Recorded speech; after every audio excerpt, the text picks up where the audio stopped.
All right, men, welcome to today's episode of Strong Men, Strong Marriages. My name's Mike Frazier, MD, and I help high achieving men save their marriage.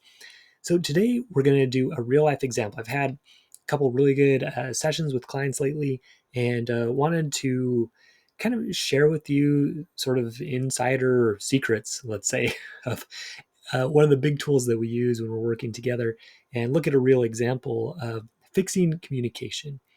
Most people complain about communication being their main issue. So we're going to go through and see how we actually get to the fine details and fix marriage communication. So again, most people that come in, they say, yeah, we just don't communicate. We can't connect with each other or whatever. If we could just get on the same page, things would be better. So overall, it's true. Like if you can get the skill of communication and figure out how to connect in that way, yeah, your marriage is going to be better. It's one of the main tools that we need to understand. Trust, communication, and intimacy. Those are the main three, and communication obviously a big part of that. But the problem is people kind of have a hard time finding and then fixing their communication problems. Sometimes they can say, "Oh yeah, we have a problem," but they don't really know even what they mean by that.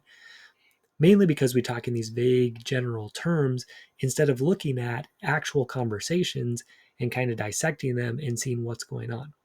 So this is a tool that I use with the guys I work with that's super powerful.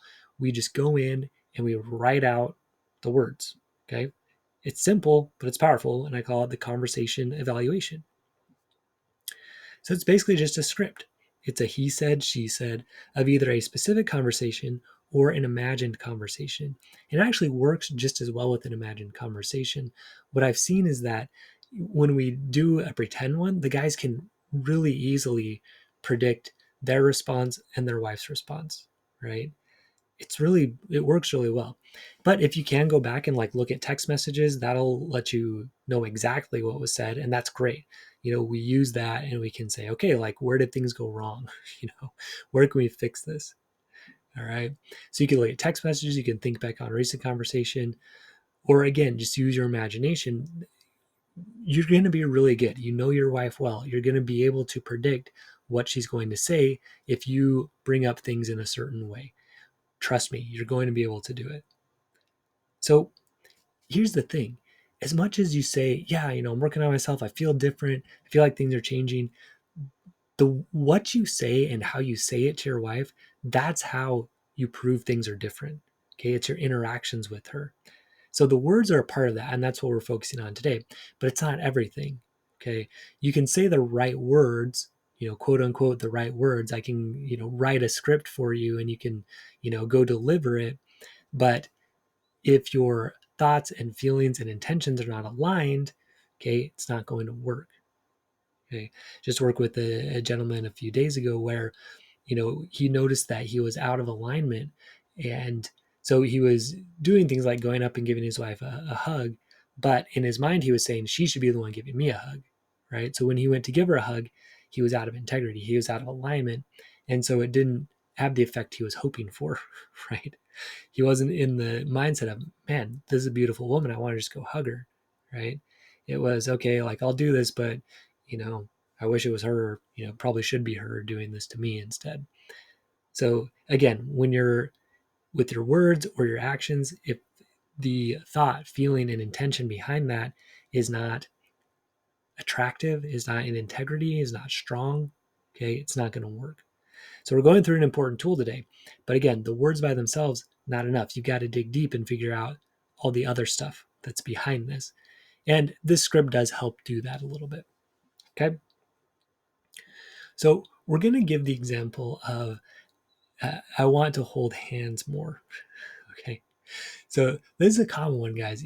As guys, we like that physical affection. We like that physical touch. We love our wife to come up, give us a hug and a kiss, right? And a lot of times we think, well, a good way to do that is just to go ask for it. Okay. So we're going to give an example here of a guy named Jack. And he comes up to his wife and he says, hey, I want to hold hands with you more. Or maybe he'd even say something like, I want you to hold hands with me more. And Jill comes back, right? Let's say this marriage is pretty rocky right now. Okay. Jill's going to say, I can't believe you just said that. Right. So Jack, I want to hold hands with you more. Jill says, I can't believe you just said that. Jack, well, I'm trying to stand up for what I want more in my marriage. Okay, I learned that on Strong Men, Strong Marriages podcast. I'm supposed to stand up for what I want. Right? And then Jill comes back and she says, well, what about what I want? Do you ever think about that? And then Jack says, are you kidding me? All I try to do is make you happy. You can't even hold hands with me after everything I do for you? Then Jill says, that's exactly what I'm talking about. Everything turns into a fight with you. We're done. Right? So this kind of conversation I hear a lot. Okay. I hear told back to me that conversations go this way. When we run these conversation evaluations, guys can kind of predict these conversations going this way. So what we do is we look at that, right? But then we go in and we really do an evaluation. So if you're listening to this on the podcast, you can also get this on YouTube and see the slides, and it can be useful to actually see these words written. But if you're just listening, you'll get good stuff out of this too. But in the YouTube channel is Mike Frazier MD. So let's go through the evaluation. What went wrong in this conversation? So let's look line by line. So Jack goes in there. He says, I want to hold hands with you more. Okay. What's the problem? Okay. Problem is there's no real explanation why. Okay. We talked about when we make requests, we want to give a reason. Why do I want to hold hands with you more? Well, you think, oh, it should be obvious. But even if you just said, hey, I'd like to hold hands with you more because it makes me feel good, or, it makes me feel connected to you, or I really think you're pretty. I want to hold hands with you, right? All of those would have gotten better. Okay. But another problem is there's no understanding of her. Okay. You're just saying, I want to hold hands with you, but you're not like thinking in context, right? You're not saying, well, why isn't she holding hands with you in the first place? Like, what's going on? Why isn't there the attraction there? Is there something going on? And if your marriage is on the rocks, you should know what's going on. If you don't have an idea, that's a problem, right? And you need to get in there and try to figure things out. A good clue, guys, is if she keeps bringing up something over and over, that's probably the problem. Okay. So yeah, with one of the guys I was working with recently, it was that he wasn't really listening to her, wasn't valuing her opinions. Okay. And that's the kind of the example we're going to use today. So another problem with this is typically physical requests on their own don't go very far. Reason being, usually the thought behind these requests is something like, look, after all I do for you, you can just do this one little thing for me. In other words, you're in this entitled mindset, right? Like, come on, I pay the bills, I go to work, I take care of the kids, I clean the house, and you can't even hold hands with me? Like, come on, what's this about, right? But that's immature, it's babyish, it's unattractive, it's kind of saying like, you owe this to me, right? It doesn't work, okay? It's not romantic, it's not attractive, it's entitled, it's immature, it's ugly, okay? So there's a problem with that request initially, okay? But let's go a little bit further. So then Jill says, I can't believe that you just said that. Okay. So, well, what I like to do is put in parentheses what they're really saying. Okay. What's kind of behind these words? So Jill says, I can't believe you just said that. So, in other words, look, again, we're using the example in this case that Jill is very mad at Jack because he doesn't value her opinion. He doesn't listen to her. Okay. So Jill says, I can't believe you just said that, because what she's really saying is, why would I give you physical affection when you've failed to listen to me for years? Okay. And really, even right now, and this is what I want to point out, right? Even right now, you're not really listening to her. You came in making a request without really trying to understand where she might be at. So already it's a problem. Okay. So the bottom line that Jill's saying is, I can't believe you just said that. In other words, why would I act attracted to you when you're being selfish, immature, and unattractive? Or when you're doing the exact thing that I've complained to you about, when you're right now not paying attention to me, when you're right now not valuing that maybe I don't want to hold hands with you, right? Okay. So, and guys, notice, right? If in a conversation she's starting to get emotionally charged up, you're probably doing the thing that she's complained about, okay? Like not listening to her, like putting her down, like being one up on her, like being demanding, like being entitled. Okay. You're probably doing it right that second. So either if she gets really animated and kind of upset, or if she just kind of like shuts down, right? Gets really just quiet and like, yeah, whatever. Yeah, I guess we could hold hands more. Yeah, sure. Right. Or she's like, are you kidding me? Like, no way. If she goes either one of those ways, you're probably doing the thing that she hates. Okay. So just be aware of that. All right. So let's keep going. So then Jack says, well, look, I'm trying to stand up for what I want more. I heard I should do that. Right. In other words, look, I'm tired of doing everything she wants. And actually, I really don't care what she wants. That's like all I ever think about is what she wants. Okay. So right there, you're doing the thing again, right? She says, you don't listen to me. You don't value me. And really in your head, you're saying, yeah, I don't. I'm sick of doing that. Okay. And then Jill says, what about what I want? Do you ever think about that? Okay. So again, in her mind, it's like, here we go again. Same old Jack. He's not listening. He doesn't care what I want. Just thinking about what he wants. He doesn't listen to me. Doesn't value what I'm saying. Okay. And then Jack comes back, right? And he's like, are you serious? All I try to do is make you happy. You can't even hold hands with me? Come on. Right. So in other words, he's saying, I'm putting in all the work. When's it my turn? And then Jill says, look, this is exactly what I'm talking about. Everything turns into a fight with you. Why does she say that, guys? Answer this question. Like, really try to think about it before I tell you. Like, why is she saying, this is the same pattern? It's because Jack is not listening to her through this whole conversation, right? Jill doesn't like that Jack doesn't listen to her, but here Jack is not listening to her again. He's just trying to get his needs out. He just wants her to understand him and say, look at everything I've done for you. Now can't you do this, right? And she's saying, dude, you're still not even, like, you didn't listen to one thing I said here, right? You just tried to prove your point. Okay. All right. So how do you go about fixing this problem? Okay. So step one is you notice the pattern. Okay. And then you find that meaning in parentheses. Like, what's she actually saying? What's behind those words? So a good way to do this is like the state fair, right? What are the thoughts? What are the feelings? Okay. That'll put you on the right track. Content and emotion, as Stephen Covey teaches it. So in this example, again, the pattern is that Jack doesn't really listen to his wife's opinion. Okay. He doesn't listen. He kind of goes one up, right? So step two is notice how the pattern is playing out, not just in general, but in this conversation. How is this main problem coming out right here? Okay. How is Jack not listening to his wife in this conversation? So in this example, right, once Jack has his advance turned down, he stops trying to understand his wife and starts trying to express his point. So right there in the conversation, he's doing exactly what his wife hates. Okay. This is what you've got to see. So step three is you're going to go apologize if this has already happened. Hey, oh my gosh, Jill, like, you said I didn't listen to you. You are 100% right. Look at this last conversation we had. I just was really thinking about it and looking at it, even like wrote it out so I could see it more clearly that you're right. All I did was try to prove my point. I didn't take 1 second to hear your side of it. And really, I'm sorry for doing that. Okay. And then step four, you want to write out a new script that addresses the main issue. So in this case, valuing Jill's opinion. So you got to sit down and you think, okay, man, like, how next time am I going to go about this, right? Where I can value her opinion. Okay. Because here's the thing, you may, like, it's not wrong to want to hold hands with your wife more, right?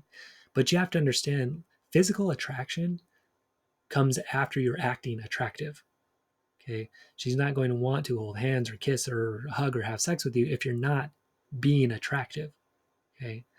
So if you're acting one up, if you're acting entitled, if you're acting superior, if you're acting needy, okay, none of that is going to attract her, right? You can't just ask your way into having her be sexually attracted to you. It does not work. Okay. You have to act in a way first that's strong and confident. You need to understand where she's coming from. And then from there, you work on that fun and flirting and intimacy and attraction, right? And then, you know, that's the way it builds. Okay. So you get strong in yourself so you're not so needy, right? Then you build that ability, rebuild that ability, or maybe for the first time, if you were never that good at flirting and romance and all that, you get better at it. And that's what creates sexual attraction. You're strong, you're attractive, and then you go out and you flirt and you have fun, and that's how it happens. So again, step four, you write out that new script that addresses that main issue. So again, in this case, it's valuing Jill's opinion. So this is the rewrite. Okay, so we had the first script. We know it didn't turn out well. We want to rewrite that script. You're a new character. Okay, you have a new motivation. What's my motivation? Your first motivation was get what you want from Jill, hold hands with Jill. Your second motivation in this scene, right? Your motivation here is to understand Jill's perspective. Okay, so Jack comes in and he says, I've noticed we haven't been holding hands as much lately. Is there a particular reason for that? Right? So you can ask her straight up, and she might tell him, right? She might be really upset. She might say something like, "Oh, you should know, right? I can't believe you don't know." Maybe she says something like that. Maybe she's kind of hostile, right? Um, or maybe she just says something like, "Look, I guess I just don't feel like it." Okay, it doesn't really matter what she says there. What you're going to try to do is, if she tells you, great, and just say, "Oh, well, thanks for telling me. Yeah, that makes sense that you wouldn't want to hold hands with me, right?" But if she doesn't really offer anything, you take a stab at it. You make a guess, right? So you say, I've been thinking about why that might be, why you wouldn't want to hold my hand. I've noticed that with almost anything you say, I contradict you. I try to prove my point instead of trying to understand yours. Is that right? I mean, is that part of why you don't really want to hold hands with me? So Jill says, yeah, it does feel like that, right? And she probably will say something like, or maybe she'll build on it. Yeah, that and all these other things, right? So then Jack, instead of saying, well, look, like, yeah, I do these, but you do this too. No, like right now you're just trying to understand her. So you say, Jack says, I imagine someone who's always trying to argue with you isn't very attractive, right? Isn't really someone you'd want to hold hands with. Okay. Then Joe maybe laughs a little bit. Yeah, that's true. So Jack comes in and he apologizes, right? That's what a stand up guy does. That's what a guy with integrity does. Look, I'm sorry for all the times I've done that. I'm working on seeing it. I saw it again just yesterday in a conversation we had. If you see it at times and I don't, I'd appreciate it if you let me know. I'm working on it, but you may pick it up when I don't. So, I'd appreciate it if you did that. You don't have to, but it'd be like, I won't get mad if you point it out. I'd actually like you to point it out. And she'll probably say, okay, yeah, that sounds good. And then you guys part ways, right? So what happens? So then you need to fast forward, right? So you fast forward later, and then all of a sudden she comes up and grabs your hand, right? And you're like, whoa, what happened? What happened was you stopped being an idiot. Okay. You stopped being unattractive. You stopped, being one up and needy. And then, she was attracted to you. Okay. And she heard that request, right? She's like, yeah, because it is attractive when you actually own up to your mistakes. You apologize to her. You try to see her point of view. Very attractive. Okay. All right. So why this works again is Jack found and addressed the main issue in this case, that he wasn't taking the time to understand and value his wife, but he was just trying to prove his point. He found that within the conversation, right? And then he addressed it. He apologized.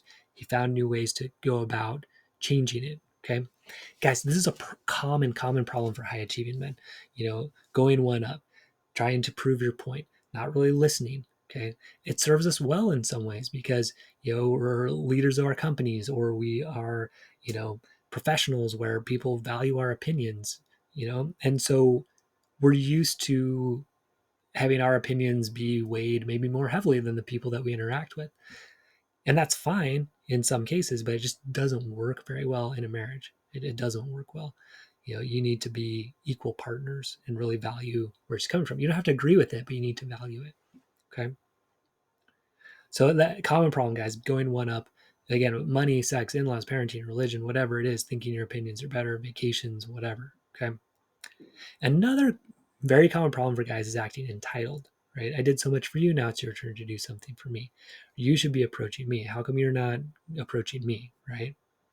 So that's just a variation of like being entitled, okay? Wanting her to make that first move emotionally or sexually, because you're kind of asking yourself, why does it have to be me all the time?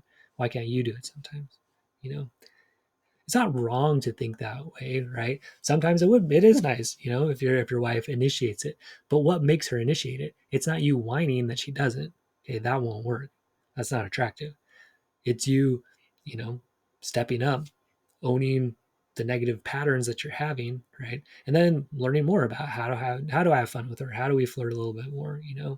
How do we do those things? Okay. Again, the fix, right, for acting entitled is finding win-wins, with money, sex, in-laws, parenting, religion. Sex, again, you got to mix in the skill of fun and flirtation, right? Seduction, right? You got to have those skills in place.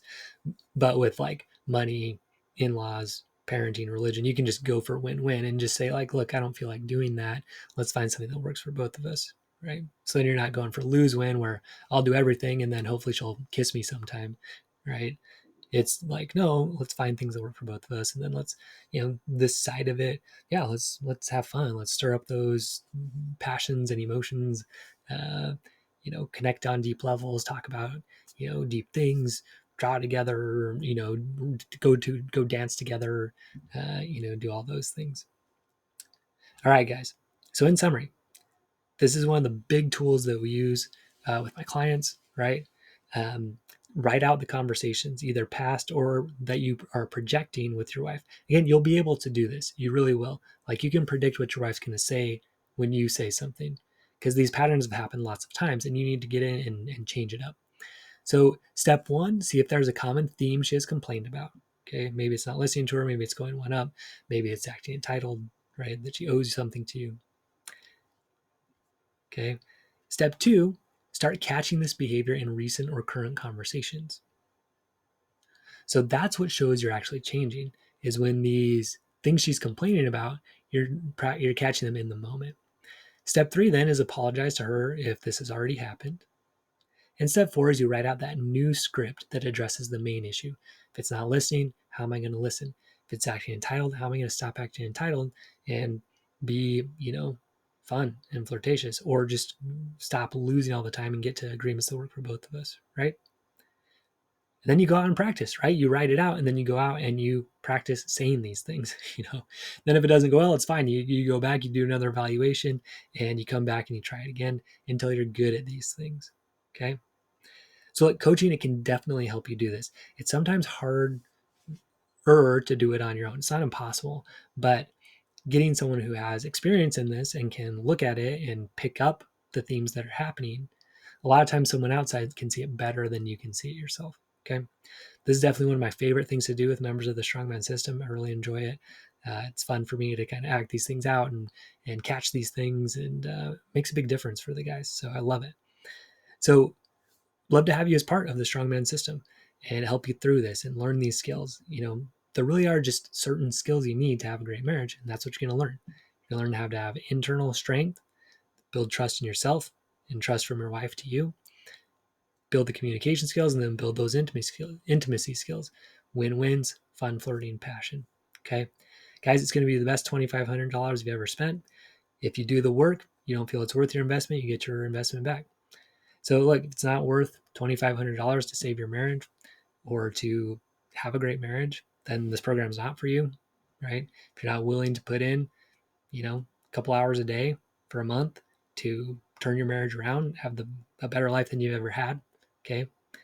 Program's not for you. You need to be ready to commit the money and the time and the work. But yeah, I mean, it's not that big a commitment. But if you're not willing to do that, then yeah, it's not for you. So, all right. Love to see you in the Strongman system. Come join us at MikeFrazierMD.com. Next week, I'm going to have a special offer for podcast listeners and email subscribers. So if you're on the email list, you can get on the email list there, or just jump into the Strongman system and let's get going. All right, guys, stay strong, men. We'll see you next episode.